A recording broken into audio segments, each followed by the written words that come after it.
नमस्कार दोस्तों, स्वागत है आप सभी को हमारे YouTube चैनल में। आपको EPS 95 पेंशन के बारे में जानकारी मिलेगी, वो भी ताजा अपडेट जो अभी 20 मिनट पहले की खबर निकलकर सामने आ रही। सरकार ने दिया बहुत बड़ा तोहफा। EPS 95 पेंशन धारकों को मिली राहत। 2025 में किसे मिलेगा बढ़ा हुआ पेंशन। तो जी हाँ दोस्तों, अभी जो बैठक में होने वाली चर्चा के बारे में बात करेंगे। जो अभी EPS 95 के पेंशन धारकों को सरकार ने नए साल का दिया तोहफा। पेंशन बढ़ोतरी को लेकर ताजा खबर आई, किसको कितनी मिलेगी पेंशन। तो निजी कर्मचारियों को हर महीने मेडिकल का लाभ, अचानक सरकार का बड़ा फैसला। तो जी हाँ दोस्तों, जैसे भारत सरकार ने हाल ही में एक महत्वपूर्ण घोषणा की है कि जो लाखों पेंशन भोगियों के लिए खुशखबरी लेकर आई। कर्मचारी पेंशन जो ना 95 EPS 95 के तहत पेंशन राशि में वृद्धि की गई है, जो 2025 से लागू होगी। ये निर्णय उन लोगों के लिए बड़ी राहत लेकर आया जो वर्षों से न्यूनतम पेंशन की मांग कर रहे थे। इस नई घोषणा के अनुसार EPS 95 के तहत न्यूनतम पेंशन राशि को बढ़ाकर 3,000 रुपये प्रति माह कर दिया जाएगा। ये वृद्धि विशेष रूप से उन पेंशन भोगियों के लिए महत्वपूर्ण है जिन्हें वर्तमान में 1,000 रुपये या उससे कम पेंशन मिल रही है। सरकार का ये कदम लाखों परिवारों की आर्थिक स्थिति में सुधार लाने में मदद करेगा। EPS 95 पेंशन योजना क्या है? EPS पेंशन आई विशेष जानकारी। कम से कम आपको 9,000 रुपये पेंशन के साथ मिलेगा DA।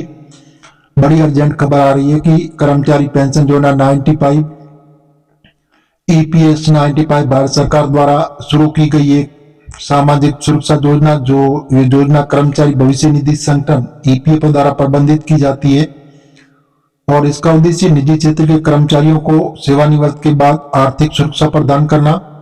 बड़ी खबर है कि जैसे कर्मचारियों के लिए सरकार ने नया आदेश भी जारी कर दिया। EPS 95 की मुख्य विशेषताएं, विवरण और जानकारी। योजना का नाम कर्मचारी पेंशन योजना 95 EPS 95 लागू होने की तिथि 16 नवंबर 1995।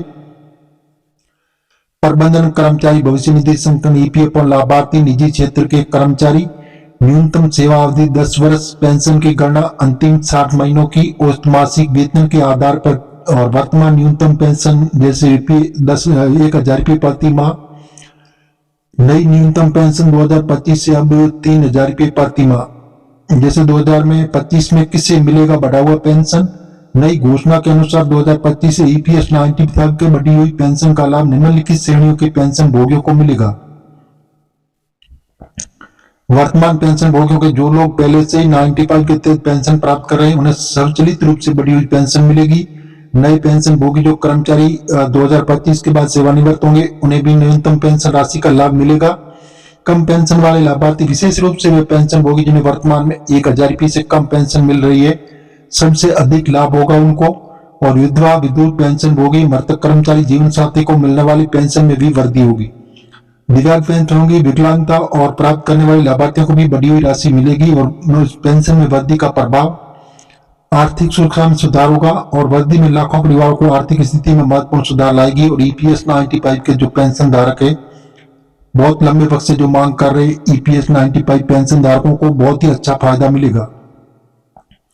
पेंशन भोगियों को अपने दैनिक खर्चों को पूरा करने की मदद मिलेगी और वृद्धि से विशेष रूप से उन लोगों के लिए महत्वपूर्ण होगा जो पूरी तरह से पेंशन पर निर्भर है। जीवन स्तर में सुधार।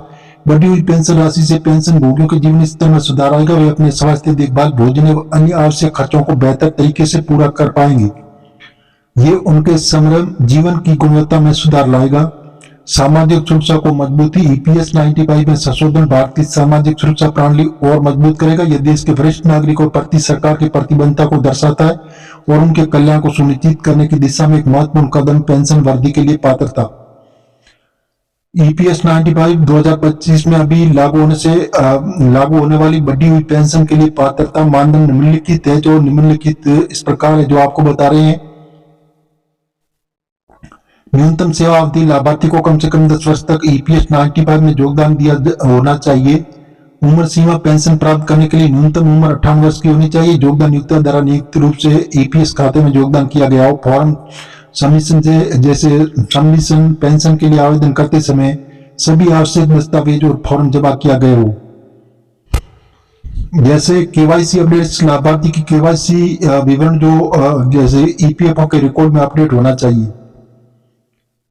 ईपीएफओ मंथली पेंशन, जो ईपीएफओ मासिक पेंशन में बढ़ोतरी, अब ईपीएस पेंशन को मिलेगा 9,000 रुपये। तो पूरी जानकारी आपको बताएंगे। पेंशन वर्दी का वित्तीय प्रभाव, सरकार पर वित्तीय बोझ, पेंशन में ये वर्दी सरकार पर अतिरिक्त वित्तीय बोझ डालेगी। अनुमानों के अनुसार वर्दी से सरकारी खजाना पर प्रति वर्ष लगभग 10,000 करोड़ रुपए का अतिरिक्त बोझ पड़ेगा। हालांकि सरकार ने खर्च को सामाजिक कल्याण के लिए आवश्यक निवेश के रूप में देखा है।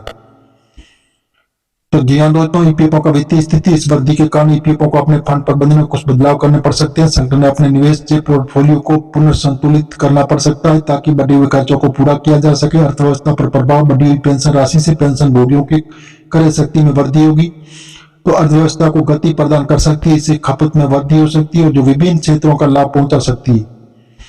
पेंशन वर्दी की प्रक्रिया, आवेदन प्रक्रिया, ऑनलाइन आवेदन, लाभार्थी को ईपीएफओ के अधिकारी वेबसाइट पर जाकर ऑनलाइन आवेदन करना होगा। दस्तावेज अपलोड कर Aadhaar card, PAN card, bank passbook copy जैसे आवश्यक दस्तावेज अपलोड करने होंगे। फॉर्म भरकर ऑनलाइन फॉर्म सभी आवश्यक जानकारी भरनी होगी। सत्यापन, ईपीएफओ द्वारा प्रस्तुत जानकारी का सत्यापन किया जाएगा। जैसे मंजूरी सत्यापन के बाद बढ़ी हुई पेंशन राशि स्वीकृत की जाएगी। समय सीमा, सभी पात्र लाभार्थियों को 2025 में शुरुआती से बढ़ी हुई पेंशन मिलनी शुरू हो जाएगी। पेंशन वर्दी का लाभ, जो बेहतर जीवन स्तर, बढ़ी हुई पेंशन से पेंशन भोगियों को जीवन स्तर सुधरेगा। आर्थिक सुरक्षा, अधिक पेंशन राशि से वृद्धावस्था में पेंशन आर्थिक सुरक्षा मिलेगी और अधिक धन से बेहतर स्वास्थ्य सेवाओं का लाभ उठाया जा सकेगा। परिवार का समर्थन, पेंशन भोगी अपने परिवार को बेहतर समर्थन दे पाएगा। गरीबी में कमी, न्यूनतम पेंशन में वृद्धि से गरीबी दर में कमी आएगी। और अस्वीकरण, ये इस प्रकार बताया जा रहा है, इस योजना के नियम और प्रावधान समय समय पर बदल सकता है। स्टेक उद्योग, जानकारी के लिए कृपया आप ईपीएफओ के आधिकारिक वेबसाइट पर जाएं। हम आपको मीडिया आधारित बता रहे हैं। सरकार से अभी हाल फिलहाल ऐसी घोषणा नहीं हुई। आप सरकारी ऑफिशियल वेबसाइट पर जाकर इसकी जानकारी ले सकते हैं और मिलेंगे नई जानकारी के साथ। नई और पहली बात तो चैनल को सब्सक्राइब कर लीजिए ताकि इसी प्रकार की नई जानकारी होगी वो सबसे पहले आपको मिलती रहेगी।